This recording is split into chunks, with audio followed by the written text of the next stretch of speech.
As the chase progressed, Trooper Shumate was left alone with this suspect as all the other backup trailed behind.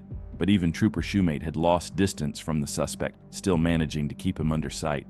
When it was looking like he might get away, Monroe made a crucial mistake at the intersection. He kinda didn't even know where he wanted to turn and only got himself in trouble. That hesitation gave Trooper Shumate the opening he needed to close the gap and regain control of the pursuit.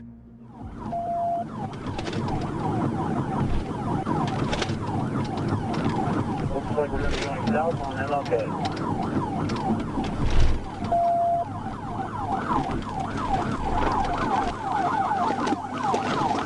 Sorry, I got cut off. I'm trying to catch back up. Eastbound Roosevelt, eastbound Roosevelt. Eastbound Roosevelt.